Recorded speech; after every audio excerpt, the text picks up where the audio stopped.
Hey there, dreams come true. Welcome back to another episode of The Spiritual Gaze. I am one of your hosts, Brandon. And I am one of your hosts, Angel. And this is our twice-monthly podcast dedicated to exploring the wide reaches of spirituality without pretending that it all makes sense. Yes, because if we pretended that made sense, then we'd have to pretend that the rest of the world made sense. If I had to pretend that you made sense, I'd have to pretend that I make sense. And I could never pretend you make sense because you don't make sense. Thank you for joining us.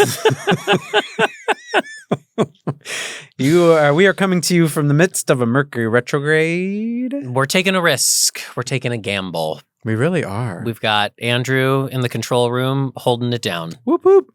Remember last time we recorded during a Mercury retrograde and we were just sent a completely blank file? Yes. But then it wasn't lost. It just, nobody knows what happens. Yeah. Sometimes you are just sent a blank file and that is your life. But it's really not blank. You just have to look harder.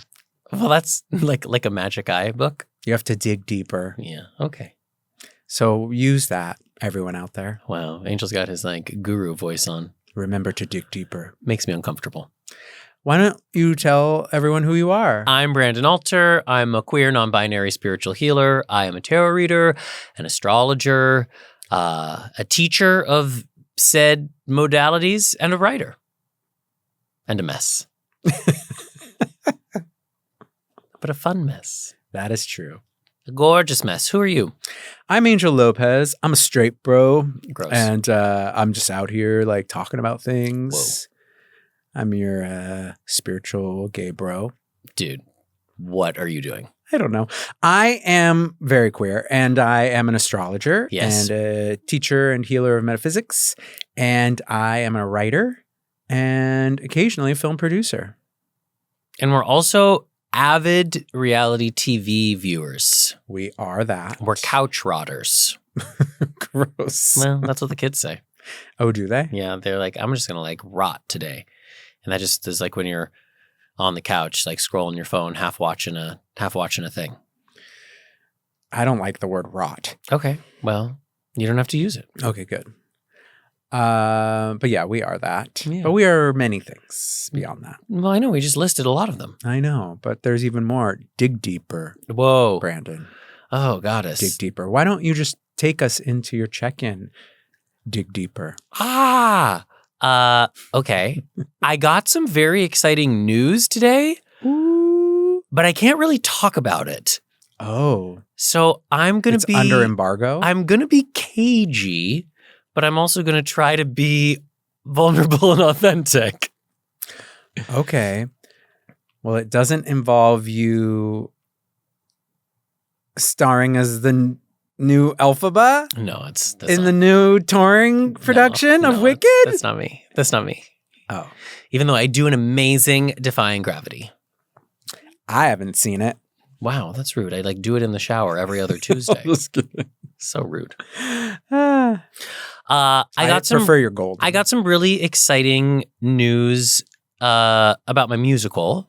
I've been submitting it to a lot of different grants and competitions, and I found out that it has made it through one of the first hurdles, which is great Real news. cagey. Well, I'm not giving any specifics. I think I'm okay. I think I'm doing okay. Don't make me more nervous, okay? I'm already more nervous. Anyway, long story short, they reached out this morning and they were like, congratulations, you've made it to the next round. Now, we want more materials. And I am literally in the middle of a rewrite right now. And I have 72 hours to get my shit together.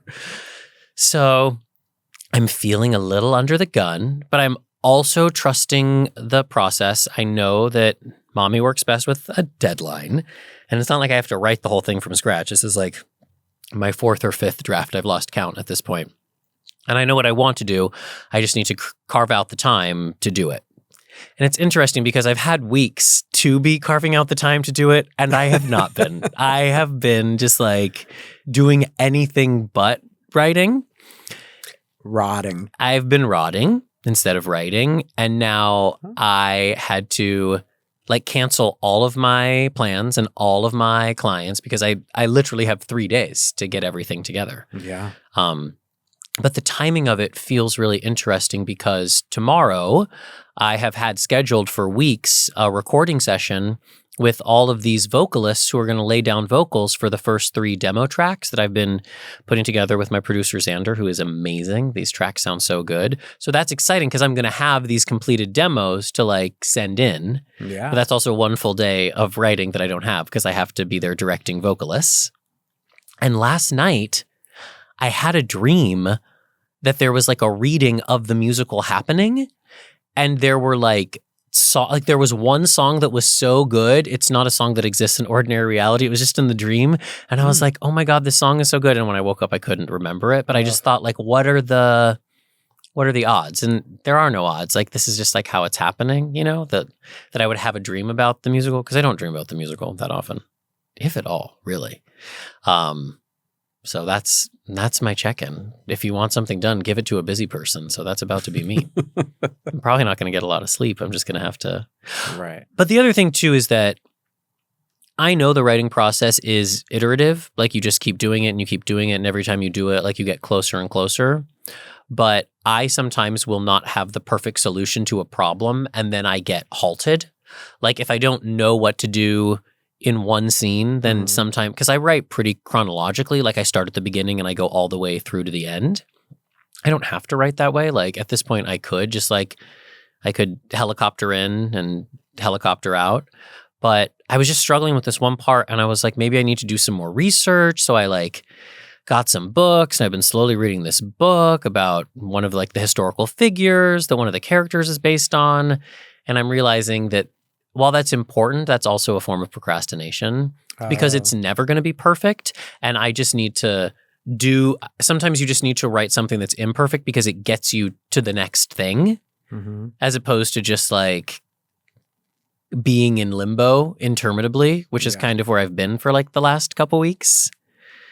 So the goddess has come in and she has just said, well, no more of that, sweet baby. Yeah.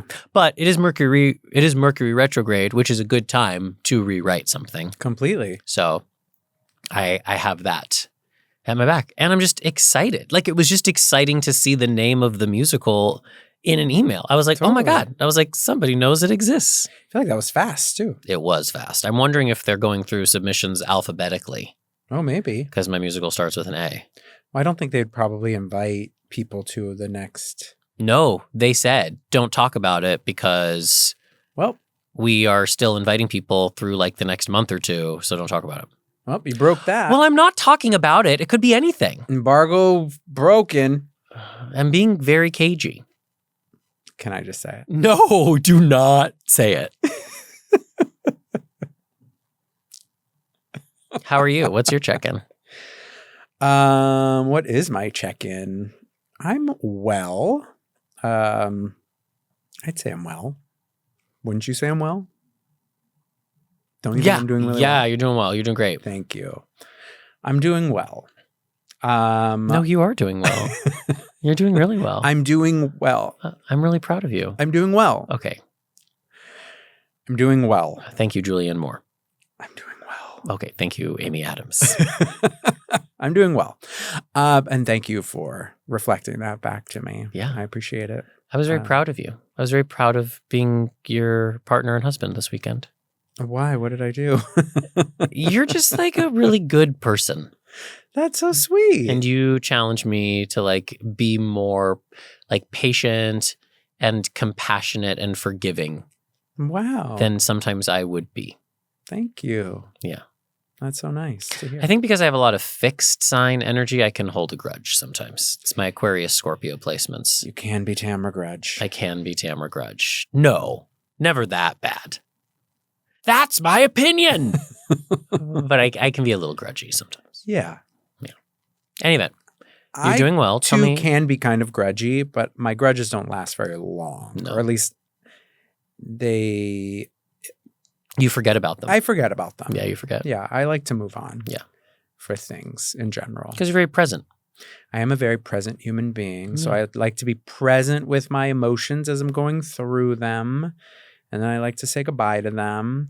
But then sometimes you realize that some emotions didn't get processed, and then they show up years and years and sometimes decades later, and then you have to be present with them then. Yeah, that's true. Which I've been experiencing a bit of recently with just like some of my therapies that I've been going through, just processing some childhood feelings. That's been interesting for sure, having some like revelatory moments. Well, share what some of them are.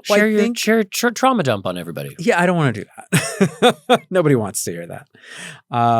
But, you know, I think just like recognizing certain things that were challenging me in my everyday and realizing that they stem from other specific traumas of my past, you know, like, for example, seeing that I catastrophize a lot in my adult life, you know, which is basically like, you know, jumping to like a worst case scenario.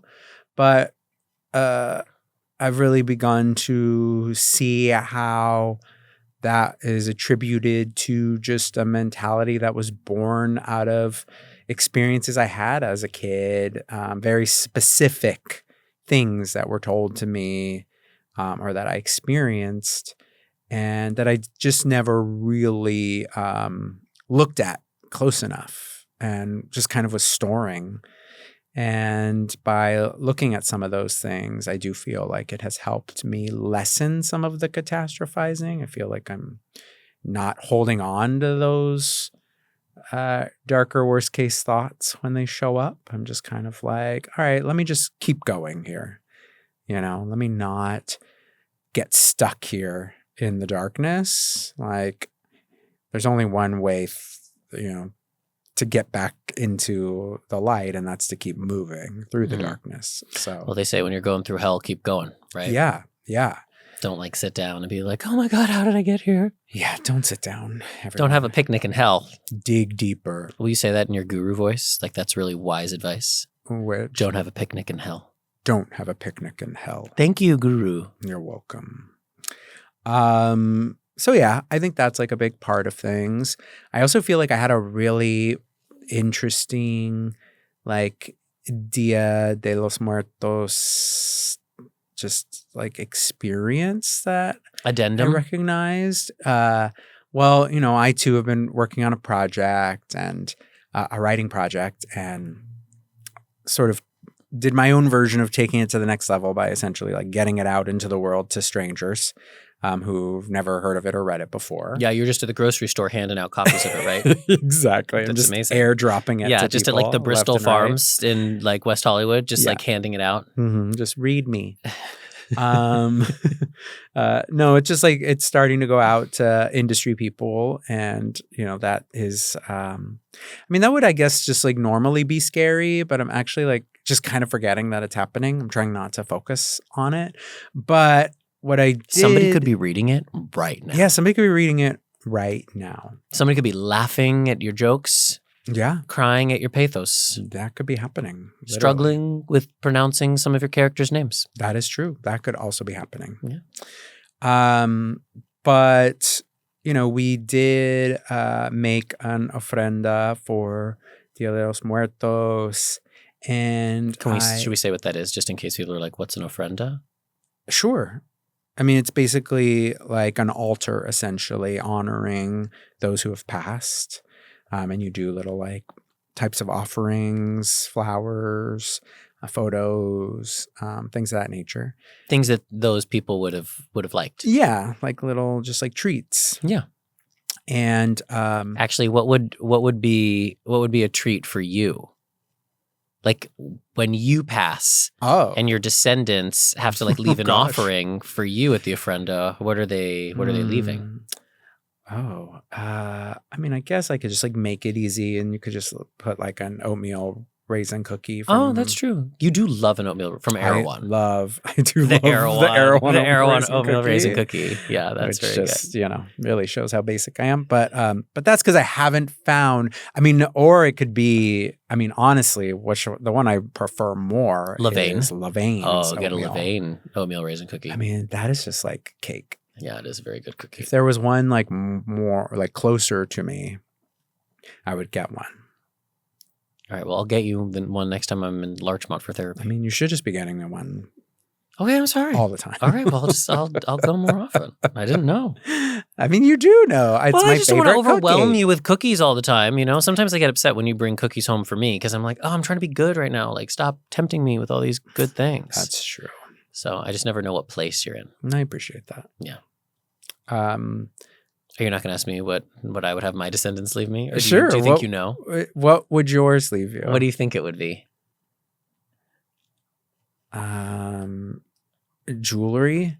Oh, no, but luxury goods? That would be nice, I guess. Just like put like a handbag on an ofrenda. I would think. No, usually I think like it's food. Like a food item? Yeah. Whiskey? It would be a dirty martini and a shrimp cocktail. Oh, there you go. Yeah, see, but that's the only thing. Like, it's gross to put a shrimp cocktail. Yeah, I on wouldn't an leave a shrimp cocktail out for days. I think that's why I try. I was like, guacamole, but no, that would turn quickly. My descendants sushi would also have a hard time. Yeah, yeah. So you might want to think of something that would last. I wonder, could you just do like a picture of it? Like a picture of a shrimp cocktail? Does that count? Sure. Or like a stuffy version. That's cute. Yeah. Like a jelly cat. Like a jelly cat shrimp cocktail. Does that exist? Probably. Yeah, I'm sure it does. In any event, I'm sorry for derailing you. You were sharing a touching story about Day of the Dead. No, please, go on. What else would be on your ofrenda? That's it. I was just curious. It's something curious to think about, No, it is actually. Though I also don't really want to think about what's on my ofrenda. I'm not ready yet. I know, but it's important to remember that one day we will be ancestors. I do know that. I think about it every day. Is that part of the catastrophizing? Backing up. Backing away. Beep, beep, beep. No. Where was I? I don't know. But you'll find your way. You just have to keep going. Because when you're going through hell, you keep going. Oh, I wouldn't say this is hell. Oh, that's nice. But you got the red light behind you. Well, I'm in the red light district. So that's all. She's a working girl. Trying to be sexy. You were sharing about the ofrenda and... Thank you. Yes. That we built. Yeah, so we had built an ofrenda, and I had obviously used it to honor my parents, but I also chose to honor a friend of mine who had passed years ago.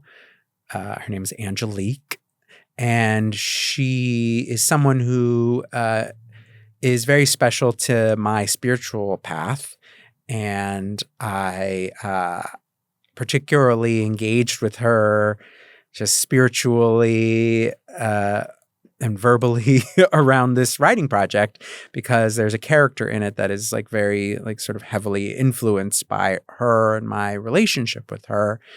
And so even when I first started writing this project, I wrote the very first outline, I think a month after she passed. And I remember really trying to speak to her about it. And it was a full moon. I was up in Arrowhead by myself. I'd rented this little cabin up there. And I remember at 3 a.m, waking up and being oh, fuck, I know how this starts. And I just started writing it. And I remember sort of thinking oh, Angelique, you really nudged me awake. But anyhow, around literally on the Day of the Dead, which was also coinciding with the day that I had sort of sent out the final version of the script and the project, I had a dream about Angelique, and I haven't really had dreams with her. And in the dream, she was at first playing with our dog Coyote. And she loved dogs.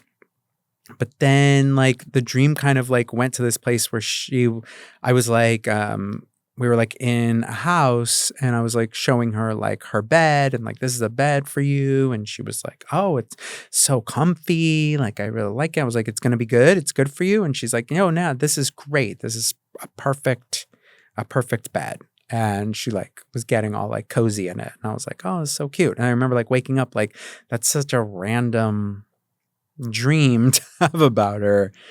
But like later it is a random dream. Right? It seems random. It seems random. But then like later that day, I was thinking about it and looking at her picture, and it kind of helped me make sense of it by thinking like, oh, maybe like, it was some way of her telling me like that I had like given her a place to rest, like I was giving her like a lovely place to rest. Like in this story? Yeah. Like in this remembrance of her. Yeah. In this story. Wow. And that just like made me feel really like just sweet to like think that, I have done the work to like give her that place of solitude. And that made me feel really just like good. And I'm hopeful that more people will get to see this story and get to meet my avatar of her. That's so cool. Yeah. Scorpio season. Well, she was a Scorpio. Dreams. So dreams be dreaming. Yeah, very, very much so. That's also maybe kind of Saturn in Pisces. It is. Right? The work that happens in dreams. Yep. More on that later. Crystallizing the spiritual. Yeah. Dissolving what you think is physical as well. It works both ways. Mm-hmm. Yeah. Well, we are going to chat a little more in depth about Saturn Pisces because we're at, I think, like a pretty good, it's been in there for a couple years now, but we're nearing kind of the last chapter of it. And so we felt like we would just kind of like give a little more insight a retrospective. Into it. Exactly. We're going to look back. A retrograde retrospect. On our time with Saturn and Pisces, but also some cosmic update stuff because there's a lot to pay attention to in the next couple weeks, and we want you to pay attention to it. Yeah, so it's a hybrid, the rest of the show. It's a cosmic update deep dive. But are we going to do a dose of reality or no? Do you want to? I mean, I just want to keep talking about the housewives on the yacht. Okay, we can. So why don't we just take a quick, a micro dose of reality. Meredith Marks lost her shit on that airplane, and God, I wish the cameras had been up because I bet it was rocking and rolling. Well, that's, there are some people who are curious about why there wasn't any footage of it. Like if it was so crazy, like. Because cameras there have never been production company cameras on a commercial flight. For sure. But there are a bunch of cast members with telephones that have video capabilities. Now, I know there's a lot of things like that are thrown at each other when it's like when someone chooses to record somebody. Well, right. And it's like, how dare you record me? Well, Meredith Marks got very upset about that very thing happening last season. Right. And I guess, but from what I understand too, is that the few seats in first class that were not occupied by the Real Housewives were occupied by people in production. And have they like spoken up at all, saying like, yes, we saw this happen? Like, is anyone? They're not going to because they stay out of it. They got it. Which is why I don't think any of them just like pulled their phone out and started recording it. I wish. Because do you think, are there people alleging that this is all being made up to railroad Meredith Marks? I think people are just, everyone just kind of goes to that place of like, well, if it happened, why didn't anyone record it? It's like, it's reminiscent of, Lisa Rinna and her last season when on Real Housewives of Beverly Hills, when she claimed that Kathy Hilton had a complete and total meltdown. Yeah, and started like throwing out all of these like homophobic slurs and saying all these things. And like Lisa Rinna was like on one side of a door at a house and Kathy's on the other one, like screaming. And everyone's like, why didn't you film it? Yeah, why didn't you just pull out your phone and start recording it so you had some like receipts? Yeah. And like here we have like literally the queen of receipts, timeline proof, screenshots on the flight and like she didn't record anything? Well, just interesting is all they're saying. We don't know that. She did say on Watch What Happens Live, Heather Gay did say on Watch What Happens Live that she does have receipts, proof, timeline, and screenshots. She hasn't furnished that. Oh, I thought she was referring to you're Lisa right. She Barlow. was referring to Lisa Barlow leaking the Bronwyn information to the press. Okay. Yeah, that's different. Okay, well, let's just be intuitive for a second. Just like feel into your gut. Do you think Meredith Marks had a complete and absolute meltdown on the plane after being alleged that her husband was cheating on her with a mistress? Absolutely. 100%. Yeah. If it looks like a duck and it quacks like a duck, it's Meredith Marks on pills. Quack, quack, honey. Quack, quack. On pills that are being washed down with a little Sauvignon Blanc. Oh, a lot of Sauvignon Blanc. Allegedly. My husband does not have a mistress. Allegedly. These are all allegations. I love that her voice does not have a place to land. Like it's like a slot machine. You just like never know how it's going to land. It's more like a slop machine. Okay. I see what you did there. Anyway, they're off the yacht and I'll miss them because I loved having them on the yacht. It was just great.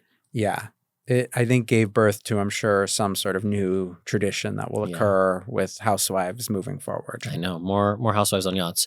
Okay, also just like a quick dip into Survivor because we have to pour one out for your friend Nate, who was blindsided. Sorry, spoiler alert.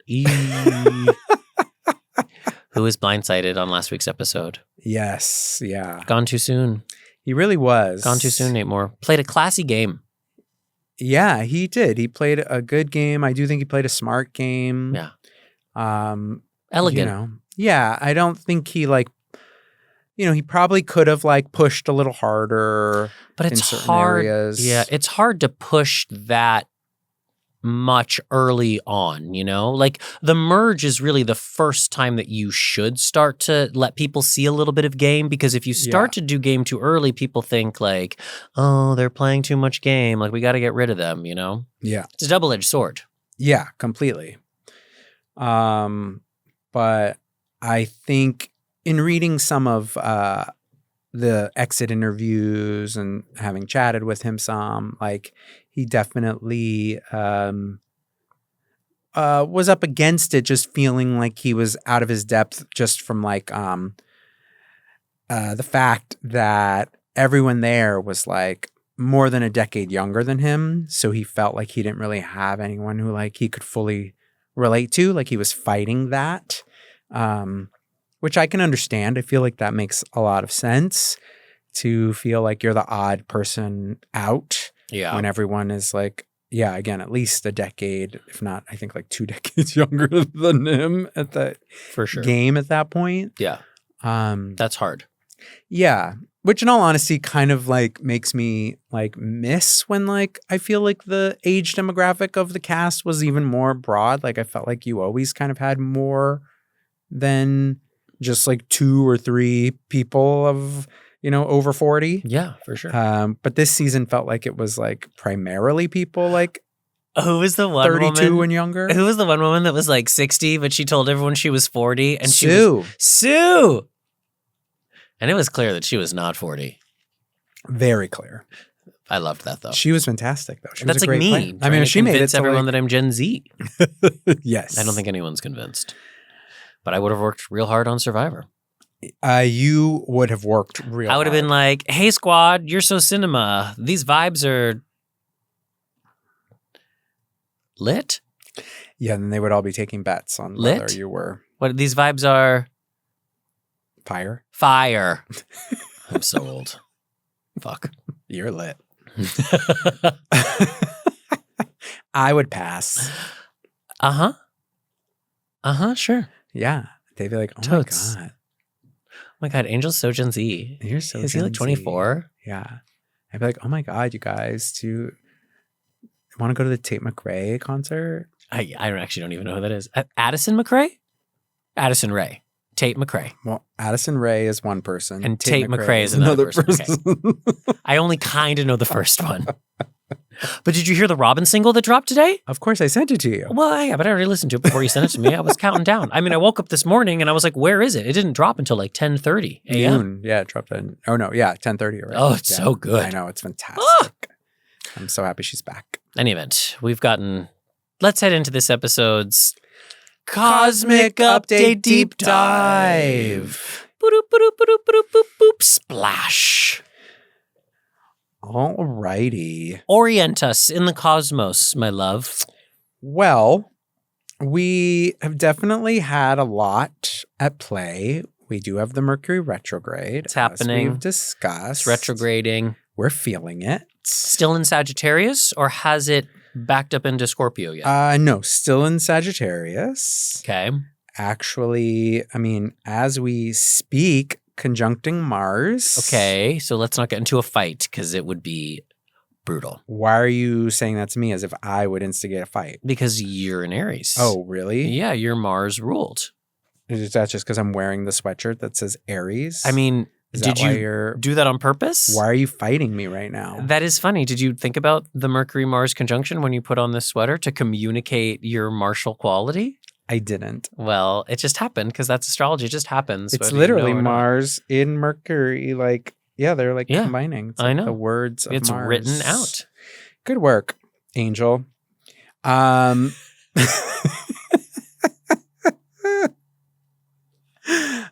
yes, Mercury and Mars are direct. But yeah, Mercury is conjunct.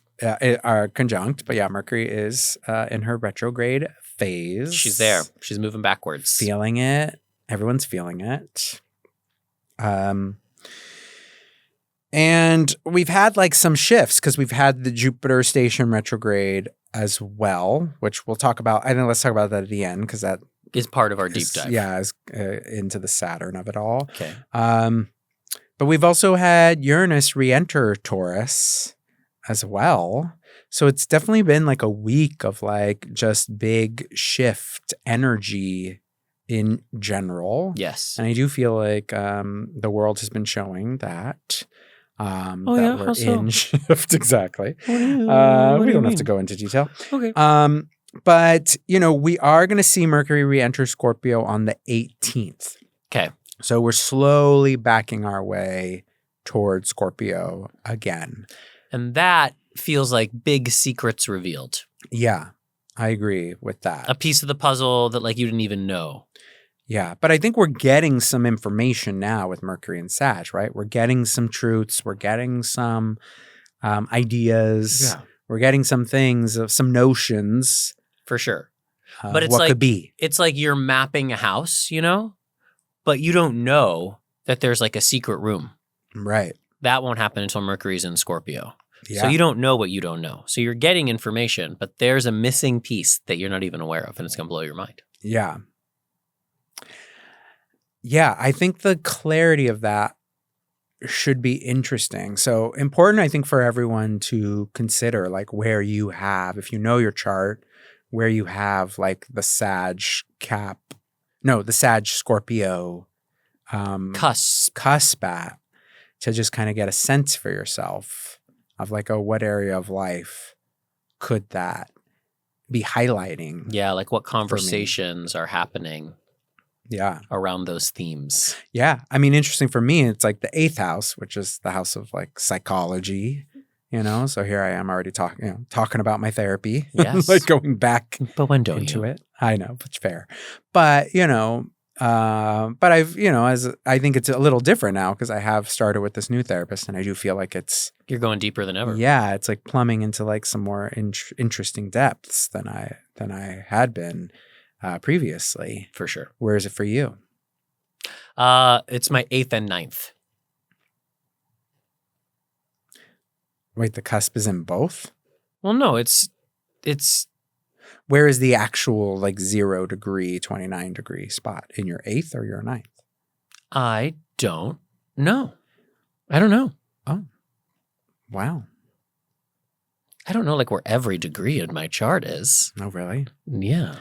Well, that's the difference between an Aries and an Aquarius. Because an Aries obsessively knows their own chart. I have like a really good general understanding of it, but I don't know exactly. Let's see. And Aries only got into astrology to learn more about themselves and obsessively digest it. Oh. Wow. My eighth house is huge. It's enormous. It's full. It's in my eighth house. Wow. So we both have it in our eighth house. Yeah. That's so My eighth wild. house starts at 9 degrees of Scorpio and it ends at 7 degrees of Sagittarius. Oh, okay. So I'm just like firmly eighth housing. Yeah, you are. But I've been kind of not going to therapy recently. So I don't know what that has to say about things. I haven't been avoiding it per se. It's just, I haven't been able to schedule it. Well, maybe this retrograde is a time for you to go back. I mean, I'm in therapy. I just haven't been going to therapy. Well, maybe it's time for you to go back. I mean, I have one scheduled. I hope it doesn't get rescheduled. Me too. Are you trying to pick a fight with me because of Mars and Mercury conjunct? Are you trying to fight me right now? No, you're trying to fight me. Do you want to... Just because I don't know where 29 degrees of Scorpio is in my chart? Why are we fighting? Because you started it. Okay. So there's that. I mean, Mercury is going to, once it re-enters Scorpio, then get back into an Uranus opposition. Oh, yeah. Right away, because that Taurus, 29 degrees of Taurus. Yep. But she's also going to trine Neptune and Pisces, who's also at the 29th degree. And that, my love, is on November 19th, which is also the Scorpio new moon. Oh. At 28 degrees of Scorpio. Our anniversary. Our anniversary. Our 15-year together, 9-year married anniversary. Yeah. So does that mean secrets about our relationship are going to come out? Indeed. Well, do you want to just reveal them now? Here? I don't know. Didn't we say on last week's episode that we would come with some secret to tell? Or that was maybe 2 episodes Did ago. we say that? I feel like you were going to come with a secret? I think there was Did we say something that? along those lines. That feels like something I wouldn't have agreed to. Feels like something I would have pushed back against. Well, I'm going to put you on the spot. Tell me a secret that you've been keeping from me. I'm kidding. God. Actually, please don't do that. I don't think I don't keep secrets from you. Oh, I bought that bag. Oh, wow.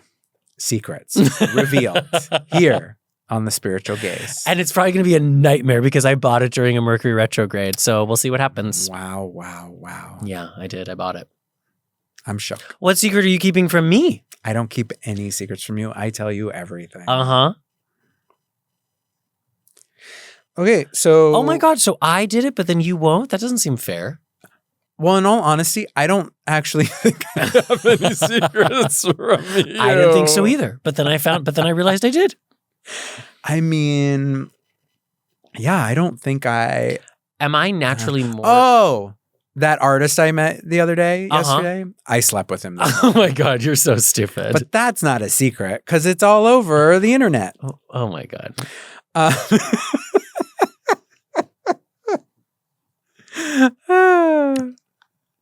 You're right. We were at the mall yesterday and we were in a store and Coyote peed in the store. And so Angel had to take Coyote out. We didn't say what store.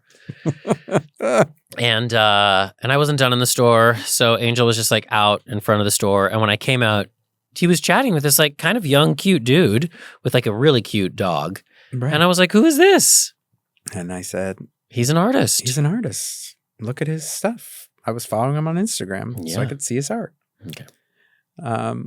But we really only started talking because our dogs were trying to chat with each other. Were they? Because his dog was in a pouch. I know, but Coyote was literally trying to jump up on him to get to his dog as they got close because he was like, "What is that?" Oh. And then Coyote's such a friendly guy. Yeah, and then he was like, "Oh," and then he was like, "Is he friendly?" I was like, "Yeah," and then they just started Coyote was just trying to sniff at that little dog. Okay, it was very cute. And then he was like, "Are your shoes painted? Those are really cool." And then we just had a conversation. Yeah. Being friendly. And look at these painted shoes you're wearing. I know. They're gorgeous. Courtesy of David Frank. Show them to the people. I mean, they can shout out David Frank. I know, David Frank. A fabulous painter. Any hoodle. Any hoodle. So that New moon Scorpio. Yeah, that Scorpio new moon at 28 degrees of Scorpio, I think is just interesting because Mercury, the sun and Mercury actually don't technically conjunct until the following day on the 20th. But I mean, it's basically right there. Yeah. Because, it's at 29, so it's going to tick back to the 28 degree. And that's kind of where the sun and Mercury will meet up. I think like right after that moon happens. Yeah. So you have this grand water trine. Right? Yeah, you have Uranus at play there. You have Uranus at play in Taurus. Oh, Uranus is 29 degrees of Taurus. Yeah, so it's going to be conjunct this new moon. Okay. And then you have Neptune in Pisces. Opposing the new moon. No, trining, because Neptune's in Pisces. No. Sorry. Uranus in Taurus is opposing the new moon. Yes. I'm just trying to visualize it. So Uranus is at 29 degrees of Taurus, opposing the sun and the moon that are both at 28 degrees of Scorpio. Exactly. So there's your opposition. Yes. And then you've got Neptune at 29 degrees of Pisces, right, which is making a trine to the sun and the moon and a right, sextile to that Uranus and Taurus. Yeah. And you have Mercury there. Also, with sitting with the sun and the moon. Exactly. Got it. Yeah. So it's like a really interesting group of players all coming together. And I think what's interesting is you have Uranus revisiting, right? Neptune revisiting. Yes. Which when we we revisit things, we're reviewing, going back over. Yeah. And then you have sun, moon, and Mercury all together in Scorpio, which is the sign of great transformation. Yeah. I just think it's really an invitation into a deeper sense of your own personal transformation. Yeah. Well, even though you were being very stupid at the beginning of this episode and you were dig deeper, Brandon, dig deeper. But I actually think dig deeper is a good signification for this new moon. Totally. Because we're going back to territory that is somewhat familiar, but with the sun and the moon and Mercury in Scorpio, it is an opportunity to not assume that you know what this is just because you've been there before, but be with it in a state of curiosity. Yeah. You're going back to a hotel that you know, but maybe it's under new management. So don't assume you know how things run. I like that. Well, Taurus, Uranus and Taurus. It's Totally. luxury. Yeah. It's a dream hotel because it's Pisces. Right. And there's ghosts there because it's Scorpio. Right. A dream hotel with ghosts. But what I really love about the Uranus and Taurus combo is this. I like to think of that a phrase, grounding into authenticity. And I feel on some level Uranus's stay in Taurus was inviting us into a greater grounding into our authenticity. Where were you putting on masks? Where were you fighting yourself from how you really wanted to be? And I think ultimately its return there is allowing you to take stock of maybe all right, this is one mask I've still been holding on to. This is one way of being, one relationship, one aspect of my work or my health routine or what have you that I've just been fooling myself with, that I probably need to really reconsider. And I do think that this moon is offering some semblance of that. And if anything, it's potentially getting, giving you an opportunity to see how you've grown. How have you changed? How have you evolved? I really have. So you may find yourself, seeing someone or connecting with a place or something that you haven't connected with in a while and then being who am I now in reference to this? It's this sort of funhouse mirror that you kind of get to utilize as a place to understand, where you've come to. Yeah, that's interesting. I mean, especially with this all sounds very much like Neptune returning into Pisces. Yeah. And you're seeing a dream and realizing it was a delusion because you know more now, because you've sobered up a little bit. And then you go back to the bottle and you're I thought this was going to fix all my problems. But it turns out it just makes more problems. Yeah. So I do think, yes, there's like an unmasking that's happening. And there's like a confronting the illusory nature of things. Mm-hmm. And that's part of the Neptune in Pisces and also the Saturn in Pisces, which is that there are things that we think are permanent, unchanging, infinite. And sometimes we think about ourselves in that way. Like we think about our identity as this like fixed thing. Like grounding into authenticity doesn't mean that you ground into the same thing that over and over again, because authenticity means that you are giving yourself permission to be with how you feel in the moment. Yep, completely. That's when we start to get like sick of actresses or actors, but it happens more with actresses because we live in a misogynistic culture. Don't get me started on that. But you're like, they need to take a break. You know what I mean? Like we need a break from Anne Hathaway because it's just the same thing over and over again. You know, like we need a break from Jennifer Lawrence. Do you know what I'm saying? Yeah, but I just got lost. Did you see the little teaser for Devil Wears Prada 2? No. Because the thing is I don't need a break from Anne Hathaway. But also she gave us a break. She did. But the thing is that your authenticity is not a brand. And that's part of the problem. Your authenticity is a lived experience that is your courage to be with yourself and to share yourself on a moment-to-moment basis with other people. That's what grounding into authenticity means. Yes.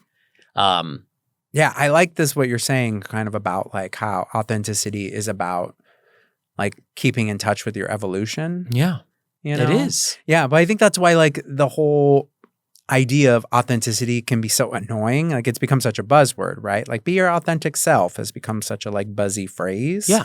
But I think like because that's the frustration about it is that it like lends itself to like, oh, your authentic self is a finite it's fixed, destination. But it's not fixed. It's not at all. Right.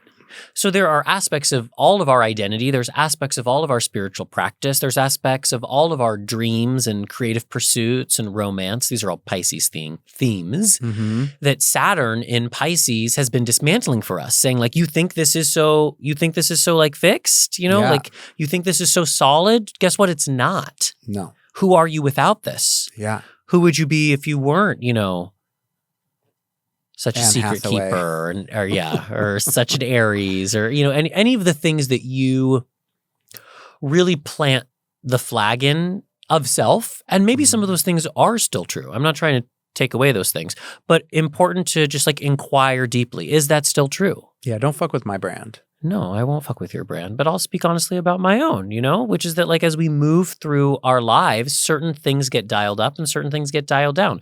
Certain things have more of an impact, you know. I don't pull cards for myself every day the way that I used to, and that's okay. It doesn't mean I don't have a relationship with the tarot. It just means that's not part of, and I could if I was like, oh, well, like who would I be if I didn't pull cards every day? It's like, well, I'm finding out. Yeah. I know. I'm glad that phase ended. Oh my God. It was so annoying. You're so annoying. Just like, let's pull a card. What do you want for dinner? Oh, well, let's pull a card. Okay, you got to stop. I'm kidding. That's not how you work. That's not how it was at all. Anywho, these are, I actually think maybe this is a good moment to take a little detour deep dive and do our like Saturn in Pisces retrospective because Saturn stations on Thanksgiving. Right. So Saturn is going to, you know, is backing up right now. Backing that ass up. I mean, what, to like 24, 25 degrees of Pisces? Some around there. If I have it, 25. And then come Thanksgiving, Saturn's done backing up. Like that's as far into Pisces as Saturn's going to go. And then they start to move back towards Aries. So we feel a station 5 days before and after. Like those 10 days are really the announcement of what's happening. So I would say that Thanksgiving in general might have themes of seeing the illusions or thinking something was so fixed, thinking like a family member was so fixed and all of a sudden they surprise you. Yeah. Just to say too, like 2 days after that is the Mercury station as well. So it's like just the feeling of that, like you were saying. Yeah, right. It's going to be similar to the energies we just had of like big transitions. Starting to turn we get things at that back same around. time. Yeah. Yeah. But I think because of that Saturn station, this is a good moment to just contemplate what has their journey through Pisces been about for each of us. Yeah. Well, what has it been about? What do you think just the greater themes of Saturn and Pisces are so that we know if we're taking full advantage of them? Well, I spoke a little bit about one of the themes, which is like the dissolving of that which you hold to be finite. Yeah. Because Saturn is such a like rigid physical planet that in Pisces, they kind of dissolve to some extent. But I also think that Saturn is the work that we do and it's taking responsibility. It's like how we adult in the world a little bit. And so in Pisces, it's how have you been adulting in regards to your spirituality, in regards to like the interconnectedness of all things, as it is the last sign of the zodiac, and also in regards to like your dreams. Yeah. And for me personally, like so much of this Saturn in Pisces has been about dreaming and giving myself permission to dream. I was listening to this podcast called Outlaws with T.S. Madison, who is an icon, and I highly recommend you listen to it. And I forget who she was in conversation with. Maybe it was Bob the drag queen, but she was saying that, you know, she's like quite a manifester and that things really changed for her when she stopped saying like, I want to, and she started saying like, I am. Like I don't want to have a TV show happen. I am making a TV show happen. And that's the Saturn in Pisces, I think, which is how do you start to take responsibility for the dream? Yeah. Not like, wouldn't it be nice someday if we lived in Spain? It's like, we're moving to Spain. We're living in Spain. It's happening. I don't know how it's happening, but it's happening right now. I'm claiming that. Yeah. And so claiming our dreams, claiming our spirituality, that's part of, I think, the larger theme of Saturn and Pisces. I love that. I think that's like so important for people to think about. And I think, you know, because it is easy I just spilled on the rug. I saw. That's so Pisces. It's the water. Sorry, Andrew. Yeah, I think that's just important to remember because I think, I mean, I know for myself, it's easy to worst case scenario things. Catastrophize. Yeah. Like it's just easy to be like, it's safeguarding yourself from getting hurt, right? Yeah. Like, oh, I'm not going to like expect the best because I don't want to get myself hurt when it doesn't happen. Right. And the best so rarely happens, you know? But that I think is like a mentality that like, I think many can relate to. But I think if we can challenge ourselves to believe that the best happens a lot, the best can happen all the time. Like the best is available for me. Oh, that's true. Because Pisces can be very like Pollyanna. Can be very like Snow White, you know, like or is that Cinderella? Like all the animals come around, and I guess it was both of them. All the animals came around for both of them. All those Disney white ladies, animals love them. them. Beauty and the Beast, they love them. That's true. But that is a Pisces quality, this sort of like relentless, almost impractical optimism. But if you don't believe good things are going to happen to you, you make it even harder for good things to happen to you. You're hard to recognize them when they happen. So maybe Saturn that's part of the work too, right? Like is working towards optimism, working towards hope. Yeah. That's the word I think about Pisces is like, what is the work we have to do so that we can hope again? Hope for our lives, hope for the future, hope for the collective. Yeah. So those things have been happening. I think so. Yeah. I mean, I think it's been challenging because I think there's been like a lot of like, I mean, just in the world, fighting and challenge. But that's what Saturn does. Completely. Saturn doesn't make it easier. Saturn says like, let me show you how hard it can get because that's when you're going to actually like dig deep and find it, you know? Yeah. And I think we're finding it. I think so. I hope so. I just think like our collective world needs some like great big spotlight on something that we can all as a majority population go, oh, that helps us all see each other a little more clearly. We just haven't had that moment yet. No, it's true. So I'm betting on the UFOs. Oh, okay. Well, that's, fingers crossed. Let's see. I just wanted to also mention that these next 2 weeks, there's just so much water energy happening. Like we're talking about all these planets, like, you know, Saturn and Neptune are both in the last decade of Pisces. We've got Jupiter in the last decade of Cancer. And we've got planets soon to be in the last decan of Scorpio, Mercury moving back and the sun and the moon heading in. So that's a lot of water. There's kind of this like loose water trine, this grand water trine, all three of the water signs being activated.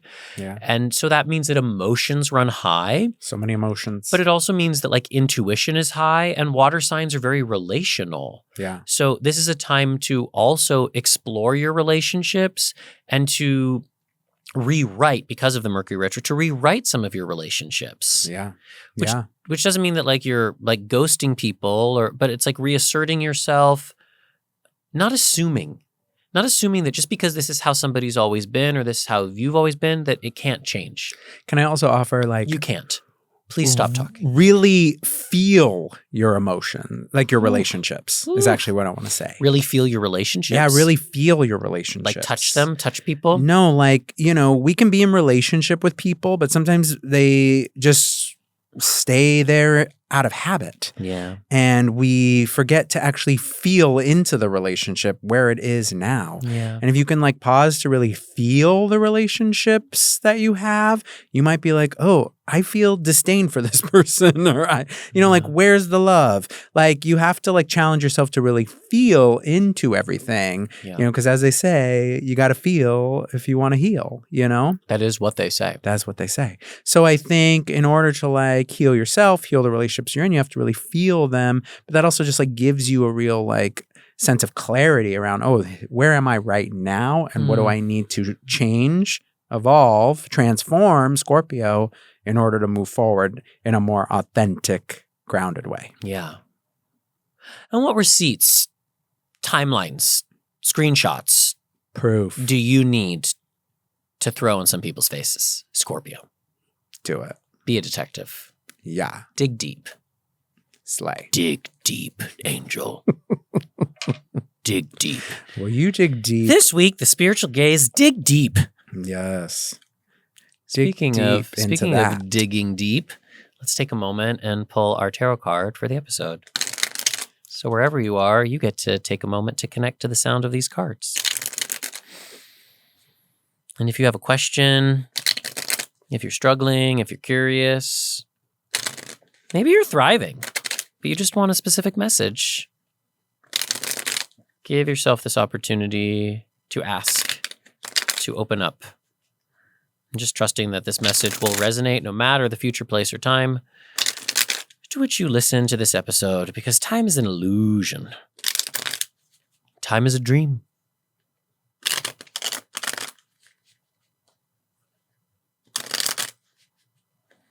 Hold on, I'm just still shuffling. Thank you for your patience, everybody.